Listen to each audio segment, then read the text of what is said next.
नमस्कार दोस्तों, कैसे हैं आप सब? स्वागत है आपका एडुविस्टा बाय अश्वनी में। और आज हम देखेंगे इस वीडियो में क्लास 7 एनसीईआरटी का चैप्टर नंबर 4। दोस्तों, इससे पहले हम चैप्टर नंबर 1 से लेके 3 तक कवर कर चुके हैं। अगर आपने वो वीडियो नहीं देखी है तो डिस्क्रिप्शन बॉक्स से देख सकते हैं। और हर एक वीडियो का जो भी पीडीएफ होता है वो आपको हमारे टेलीग्राम चैनल पे मिल जाएगा। तो आप टेलीग्राम चैनल भी ज्वाइन करना ना भूलें। उसका लिंक भी आपको इस वीडियो के डिस्क्रिप्शन बॉक्स में मिल जाएगा। तो चलिए, बिना कोई टाइम वेस्ट किए जल्दी से वीडियो को शुरू करते हैं।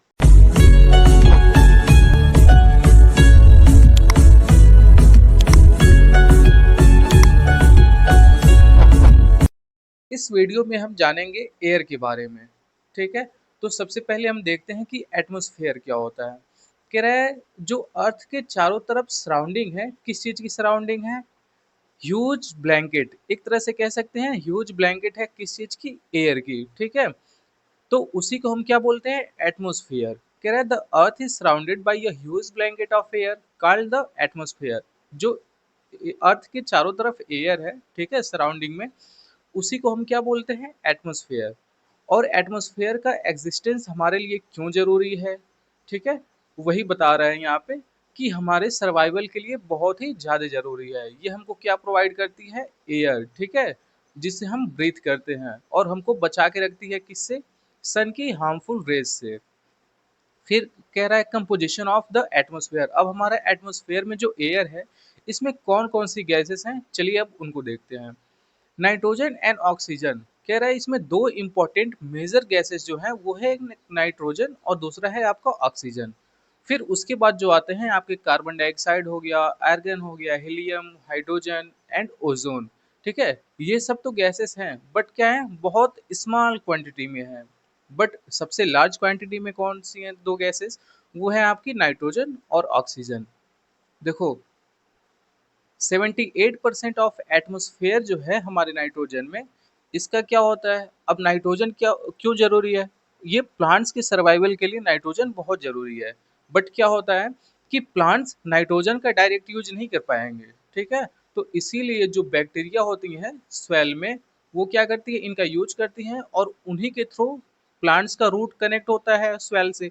तो फिर प्लांट्स भी वहीं से इसको कंज्यूम करते हैं।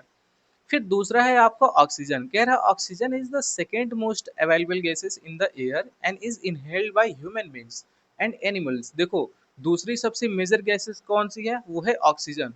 आप लोग यहाँ फिगर में देखोगे अगर, तो पाओगे 78% नाइट्रोजन है और 21% ऑक्सीजन है। बाकी यहाँ आप देखोगे जितनी भी गैसेस हैं सब कुछ इसी में है। ठीक है, तो यहाँ सेकेंड मोस्ट लार्जेस्ट कौन सी गैसेस है? आपकी ऑक्सीजन। और इसका यूज कौन कौन करता है? ह्यूमन बींग्स और एनिमल्स। किस चीज में? ब्रीथ में। ठीक है, फिर है आपका plants produce oxygen during the process of photosynthesis. अब देखो, ऑक्सीजन प्रोड्यूस कहाँ से होता है? वो होता है आपका फोटोसिंथेसिस के प्रोसेस से। आप लोग फोटोसिंथेसिस तो पढ़े ही होंगे बहुत बार। फिर कह रहा है the level of oxygen is always maintained. देखो, एटमॉस्फेयर में जो ऑक्सीजन का लेवल है ना, वो हमेशा मेंटेन रहता है। और कह रहा है however this level get disturb due to deforestation. लेकिन क्या है? कह रहा है अगर हम डिफोरेस्टेशन किए, ठीक है, पेड़ पौधे को काटें, तो क्या होगा? ये जो लेवल है एटमॉस्फेयर में ऑक्सीजन का मेंटेन, ये रिड्यूस होने लगेगा। ठीक है, डिस्टर्ब हो जाएगा, कम होने लगेगा। तो इसीलिए आप लोग देखोगे कई बार कई जगहों पे लोग कहते रहते हैं कि पेड़ नहीं काटना चाहिए, और वाकई में नहीं काटना चाहिए। ठीक है, carbon dioxide is present atmosphere in small quantity. अब देखो, तीसरी गैसेस है कार्बन डाइऑक्साइड, जो हमारे एटमॉस्फेयर में बहुत ही स्मॉल क्वांटिटीज में है। और ये भी क्या होता है, प्लांट इसका यूज करते हैं अपना खाना बनाने में। ठीक है, तो कार्बन डाइऑक्साइड का प्लांट कैसे यूज करते हैं सब? अपना खाना बनाने में।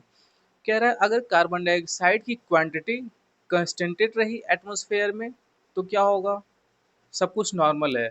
बट अगर ये इंक्रीज हुई, ठीक है, अगर कार्बन डाइऑक्साइड की क्वांटिटी बढ़ी एटमॉस्फेयर में, तो क्या हो रहा है? कह रहा है burning of fuels such as coal and oil. अच्छा, पहले देखते हैं कि ये बढ़ती कैसे है। जो हम फॉसिल फ्यूल का यूज करते हैं, जैसे कोल हो गया या फिर पेट्रोलियम सब्सटेंसेस हो गए, इन सब का यूज करते हैं, तो इससे क्या होता है? कार्बन डाइऑक्साइड की मात्रा जो है हमारे एटमॉस्फेयर में बहुत बढ़ती है। ठीक है, इंक्रीज होती है। और अगर ये इंक्रीज हो गई, तो फिर क्या करेगी, हमारे क्लाइमेट या फिर वेदर को अफेक्ट करेगी। ठीक है, इसी की वजह से क्या होता है, ग्लोबल वार्मिंग होता है। इसकी टेंडेंसी होती है कि अगर जो सन की रेज हैं, ठीक है, वो आ रही हैं, वो तो आ सकती हैं एटमॉस्फेयर में आराम से, बट कार्बन डाइऑक्साइड अगर ज़्यादा बढ़ जाता है तो ये सन की रेज को वापस नहीं जाने देता है। ठीक है, और जब वापस रेज नहीं जाएंगी तो वो अर्थ पे ही रहेंगी, ठीक है, अर्थ को हीट करते रहेंगी। तो इसी की वजह से ग्लोबल वार्मिंग होता है। फिर देखते हैं कि स्ट्रक्चर ऑफ एटमॉस्फेयर कैसा है। एटमॉस्फेयर के पार्ट को देखा जाए तो इसको कितने 5 लेयर में डिवाइड किया गया है। ठीक है, अब कौन कौन से ये हैं, चलिए एक एक करके उनको देखते हैं। सबसे पहले आता है आपका ट्रोपोस्फेयर। कह रहा है ये सबसे इम्पोर्टेंट लेयर है एटमॉस्फेयर की, और ये जमीन से देखो, ये अर्थ का सरफेस है, अर्थ के सरफेस से 13 किलोमीटर तक अगर आप ऊपर जाओगे तो आपको ट्रोपोस्फेयर लेयर देखने को मिलेंगे। ठीक है, oxygen which we breathe exist in this layer, और इसी लेयर में कौन मिलता है आपको, ऑक्सीजन। ठीक है, जिसको हम ब्रीथिंग में यूज करते हैं।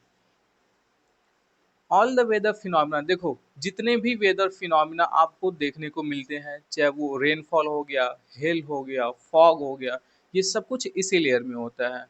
फिर दूसरा है आपका स्ट्रेटोस्फेयर। कह रहा है this layer of the atmosphere lies above the troposphere. अब देखो, जैसे ये अर्थ का सरफेस है, यहाँ आपका ट्रोपोस्फेयर हो गया, जस्ट इसके आप ऊपर जाओगे तो स्ट्रेटोस्फेयर देखने को मिलेगा।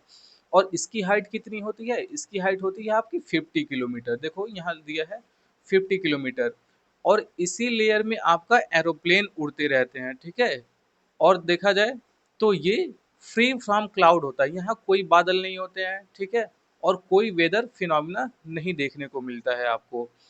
कह रहा है स्ट्रेटोस्फियर में और क्या होता है, वहाँ होता है ओजोन लेयर, जो कि बहुत ही इम्पोर्टेंट है। ठीक है, क्यों इम्पोर्टेंट है, क्योंकि ये सन से आने वाले हार्मफुल रेज को एब्जॉर्ब करता है और हमारी अर्थ को और हमको प्रोटेक्ट करके रखता है।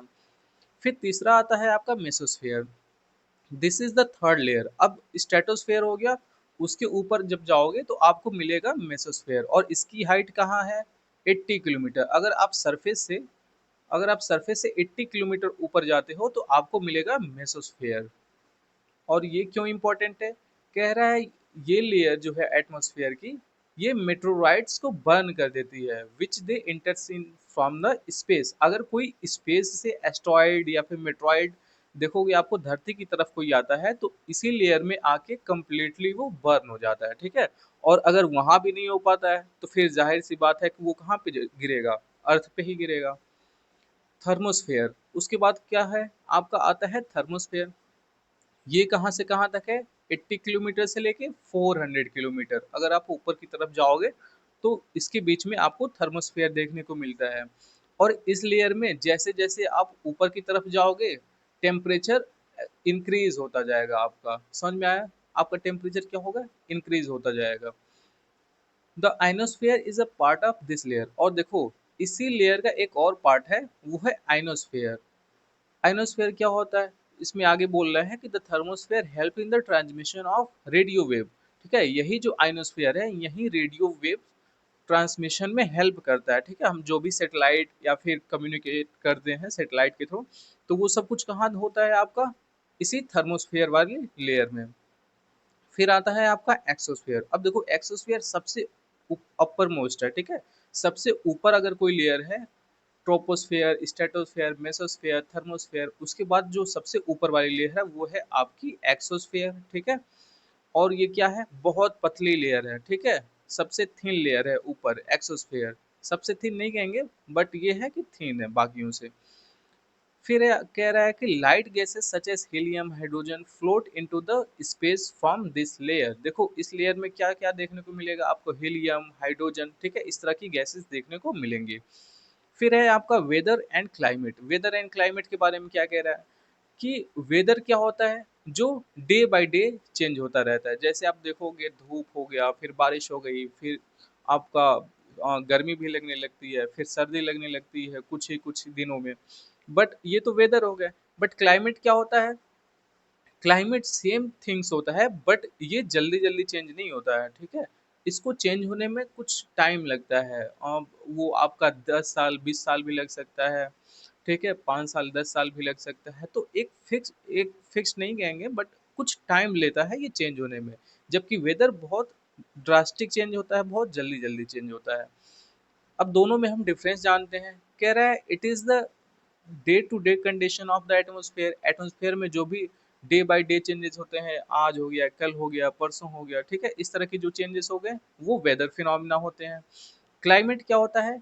यही वेदर का एवरेज कंडीशन। किसी प्लेस पे अगर हम देखें लॉन्ग पीरियड ऑफ टाइम, ठीक है, और कुछ समय में देखें कि कैसे कैसे चेंजेस आ रहे हैं। जैसे आपका विंटर आता है, फिर उसके बाद समर आता है, फिर रेनी सीजन आता है। अब ऐसा तो है नहीं कि हर एक एक दिन पे ये चेंज होता रहता है, कुछ टाइम लगता है इनको चेंज होने में। तो यही कंडीशन क्या होती है आपकी क्लाइमेट। बट वेदर क्या होता है? जो डे बाई डे चेंजेस होते हैं।